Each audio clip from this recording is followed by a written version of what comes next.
Hi everyone, welcome back to another recipe. Today we're gonna learn how to make perfect non-sticky sabudana khichdi, as many find it little tricky to get lump-free non-sticky khichdis. So do watch the video until end, as I've shared best tips and tricks from soaking to preparing non-sticky sabudana khichdi in my sister-in-law style. That's our family's absolute favorite. Hope you like it. Keep watching.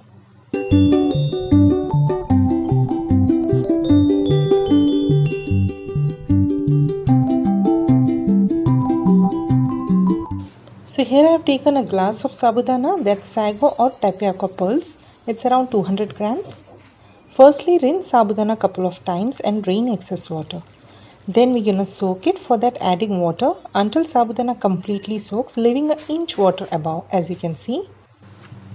Now soak the sabudana for at least 4 to 5 hours or overnight, as you prefer. In this way, you get a perfect soaked sabudanas, as you can see here. Now let's see the other ingredients. So I have taken a cup of roasted peanut, which you're gonna remove the skin and gonna crush it roughly. Do not grind it finely, as love to have small chunks in sabudana khichdi. The other ingredients, we require 2 teaspoons of cumin seeds, 2 medium-sized onions finely chopped, 4 to 5 green chilies slitted, 2 medium-sized potatoes peeled and cubed, 7 to 8 garlic cloves that's finely chopped too. Now let's proceed in preparing the khichdi. For that, add around 2 tablespoons of oil into a kadai and allow it to heat up. Keep flame on medium. Once oil heats, add in the cumin seeds, allow it to crackle, then goes in chopped garlic and green chilies. Saute for few seconds. Then to this we're going to add the curry leaves. Give a mix and saute for few seconds. It's my sister-in-law is preparing this recipe and it's her family's absolute favorite. Once it's sauteed well, add chopped onions and potatoes to it. Saute it well. Many prefer to boil potatoes in advance and then add it. However, we're going to cook the potatoes in the oil itself along with onions. In this way, you get crispy potato bites while having khichdis. Now to this, we're going to add salt as required. Mix and saute it well.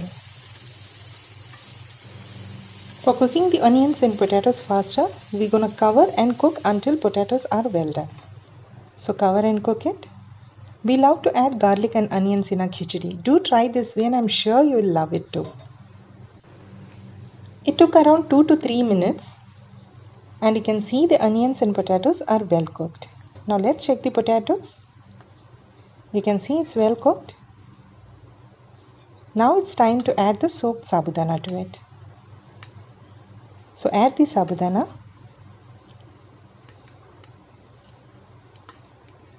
And to this we're going to add salt only if required. Then goes in the peanut mixture. Now mix all well.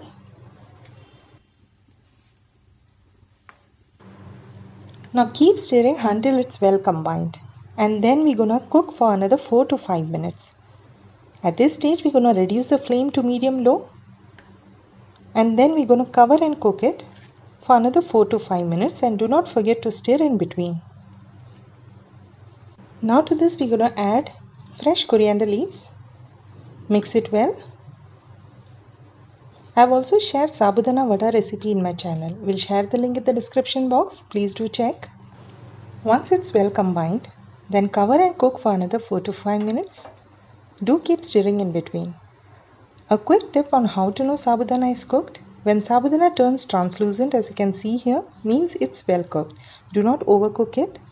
Mix well, and that's it. You can see a perfect non-sticky sabudana khichdi is absolutely ready. You can see each pearls falling apart and it tastes extremely delicious too. If you follow these simple steps, you'll certainly get a perfect and tasty khichdi. Hope you like this simple delicious recipe. If so, please hit the like button, and for more interesting healthy and delicious recipe, do subscribe and press the bell icon for getting notified. Until then, eat healthy and stay healthy. Assalamu alaikum. Thanks for watching. Happy cooking. Bye bye.